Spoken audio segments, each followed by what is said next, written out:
आप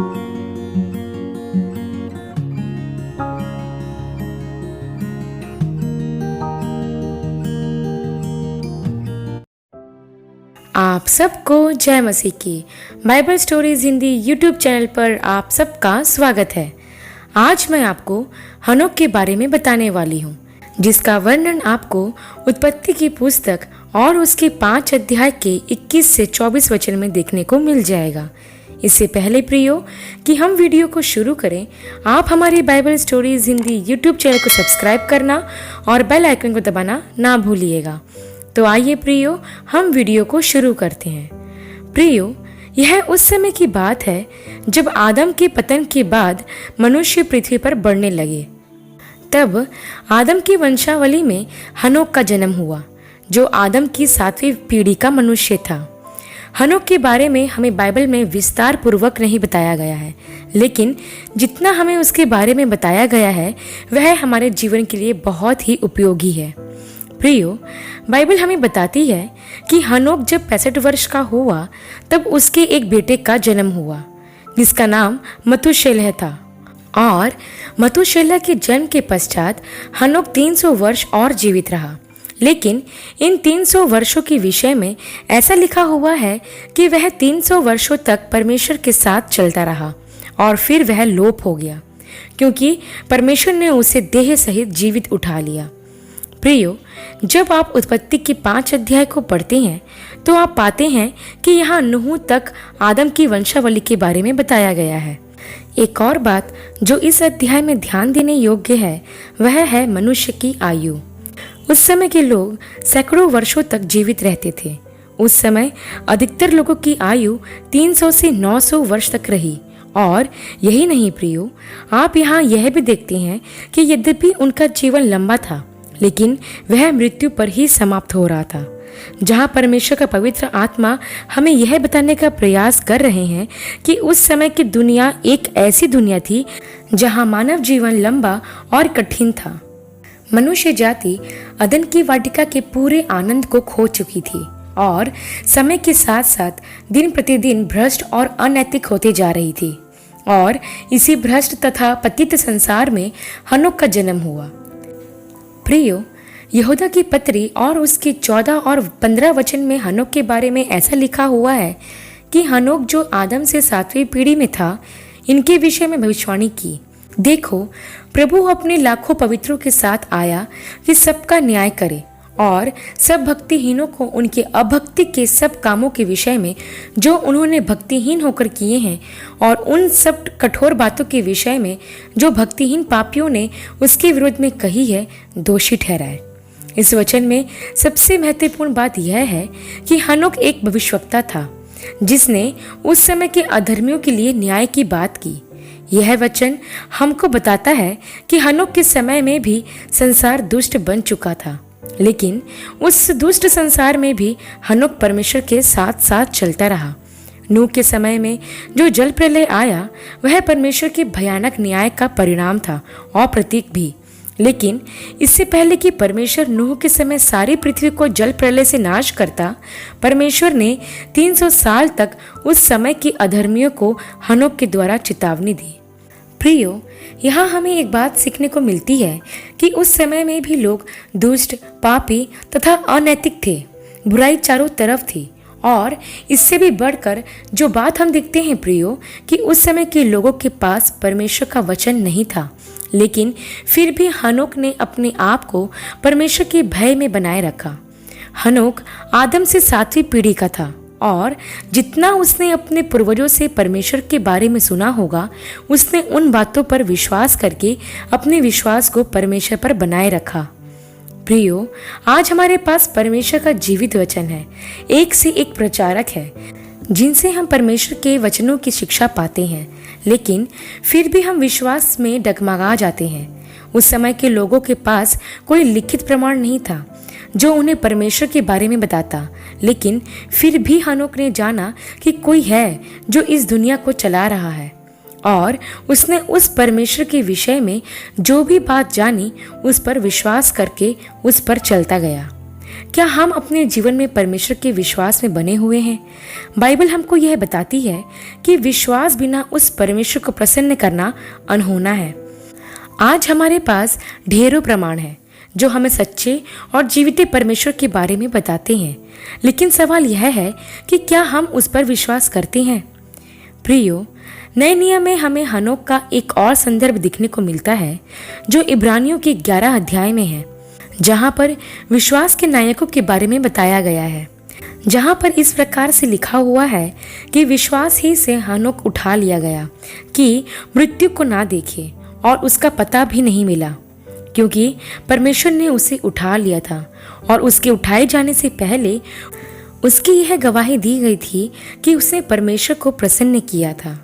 प्रियो, हनोक के जीवन की सबसे महत्वपूर्ण बात जो हमारा ध्यान उसकी ओर आकर्षित करती है वह है उसका परमेश्वर के साथ साथ चलना। यह बात हमारे लिए और भी महत्वपूर्ण इसलिए हो जाती है क्योंकि वचन में 3 बार यह बताया गया है कि हनोक परमेश्वर के साथ साथ चला। पहले 2 बार उत्पत्ति 5 में और 1 बार इब्रानियों 11 में। बाइबल इस बात पर जोर क्यों देती है कि हनोक परमेश्वर के साथ साथ चला?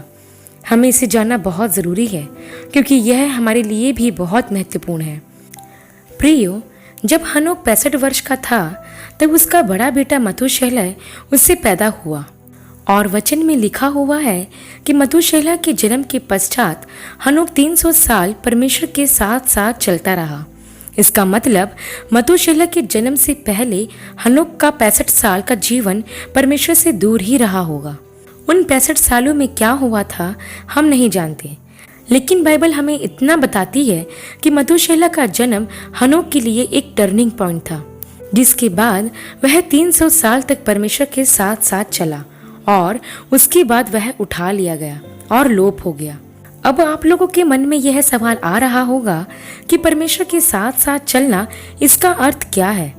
तो आइए प्रियो, अब हम जानते हैं कि परमेश्वर के साथ साथ चलने का अर्थ क्या है। सबसे पहली बात कि परमेश्वर के साथ चलने के लिए हमारा उस पर विश्वास होना बहुत ज़रूरी है। बिना विश्वास के हम उस परमेश्वर के साथ एक कदम भी आगे नहीं बढ़ सकते हैं। विश्वास के बिना हम परमेश्वर के साथ अपना रिश्ता नहीं बना सकते हैं। विश्वास ही के द्वारा हमारा मेल परमेश्वर के साथ होता है। एक बात हमेशा याद रखिए प्रियो कि हनोक मेरी और आपकी तरह ही एक मनुष्य था। वह भी पापी पैदा हुआ था क्योंकि वह भी आदम का ही वंशज था, इसलिए उसे भी हमारी तरह क्षमा और शुद्धिकरण की आवश्यकता थी। कोई भी परमेश्वर के साथ तब तक नहीं चल सकता जब तक उसका पाप क्षमा न कर दिया जाए और वह विश्वास से धर्मी ना हो जाए। लेकिन हनोक ने अपने विश्वास से परमेश्वर को प्रसन्न किया। वैसे ही हम भी अपने विश्वास से परमेश्वर को प्रसन्न कर सकते हैं। एक और बात प्रियो जो हनोक से हमें सीखने को मिलती है कि जब कोई व्यक्ति परमेश्वर के साथ चलता है तो वह उसके साथ एक मन हो जाता है। आमोस नबी की पुस्तक के 3 अध्याय और उसके 3 वचन में लिखा है कि यदि 2 मनुष्य परस्पर सहमत ना हो अर्थात एक मन ना हो तो क्या वो एक साथ चल सकेंगे? आमोस नबी यहाँ पर अपने सवाल में एक बहुत ही महत्वपूर्ण बात पूछने का प्रयास करते हैं कि यदि 2 मनुष्यों के मन एक ना हो, उनके विचार एक ना हो, उनके हृदय एक ना हो तो क्या वो एक साथ चल सकेंगे? नहीं प्रियो, ऐसा संभव नहीं है।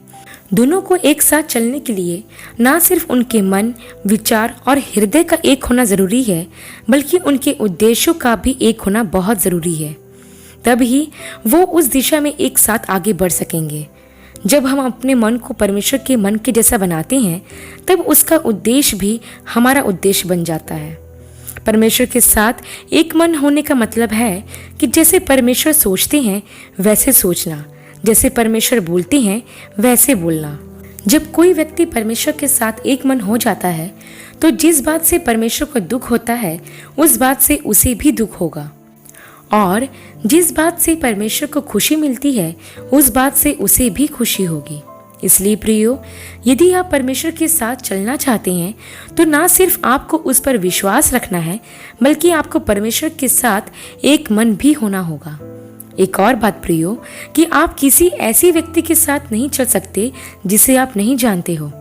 हनोक ने परमेश्वर को जाना होगा क्योंकि जब हनोक का जन्म हुआ तब आदम 622 वर्ष का था और आदम की मृत्यु 930 साल में हुई। इसका मतलब यह है कि हनोक 308 साल आदम के संपर्क में रहा होगा। अपने आयु के 65 साल तक हनोक ने परमेश्वर को जानने का प्रयास किया। वो आदम से मिलकर पूछता होगा कि अदन की वाटिका में वह किस तरह परमेश्वर के साथ चलता रहा। आदम ने अपने अनुभव हनोक के साथ बांटे होंगे और हो सकता है प्रियो कि उन 65 वर्षों तक वह यह खोजने का प्रयास कर रहा होगा कि अब वह कैसे परमेश्वर के साथ चले। इसलिए उसने प्रार्थना के माध्यम से परमेश्वर को जानने का प्रयास किया। हम यह कह सकते हैं कि हनोक एक प्रार्थना करने वाला व्यक्ति था जिसने अपनी प्रार्थना के माध्यम से परमेश्वर के साथ एक घनिष्ठ संबंध स्थापित किया और इसलिए परमेश्वर ने अपने हृदय के रहस्य को उस पर प्रकट किया कि वह जल प्रलय से पृथ्वी का नाश करेगा। प्रियो, जब हम भी परमेश्वर के साथ समय बिताते हैं तो हम भी उसे और करीब से जान पाते हैं और जितना हम उसे जानेंगे उतना ही अधिक गहरा संबंध परमेश्वर और हमारा स्थापित हो पाएगा।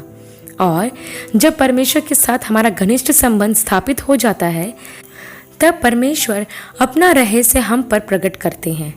जैसा यिर्मयाह नबी की पुस्तक और उसके 33 अध्याय के 3 वचन में लिखा हुआ है कि यहोवा कहते हैं, मुझसे प्रार्थना कर और मैं तेरी सुनकर तुझे बड़ी बड़ी और कठिन बातें बताऊंगा जिन्हें तू अभी नहीं समझता। परमेश्वर यहाँ पर हमें प्रोत्साहित करते हैं कि हम प्रार्थना करें ताकि वह हम पर भेद प्रकट कर सके।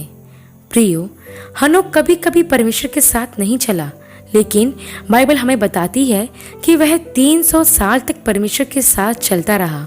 अर्थात हनोक हर दिन हर समय परमेश्वर के साथ साथ चलता था और इसलिए वह जीवित ही स्वर्ग में चला गया, जहां वह अभी भी परमेश्वर की उपस्थिति में चलता है। प्रियो, कितनी मनोहर बात है कि हनोक मृत्यु का स्वाद ना चख पाया। हनोक ने मृत्यु को नहीं देखा और हमारी पीढ़ी के लिए वह एक आदर्श बन गया। प्रियो, जब आप भी परमेश्वर के साथ चलोगे तब आप भी उस स्वर्गीय आनंद को अपने जीवन में महसूस करोगे जो हनोक ने किया था। प्रभु यीशु मसीह के द्वारा पिता ने हमें मृत्यु के बाद एक जीवन देने का वादा किया है।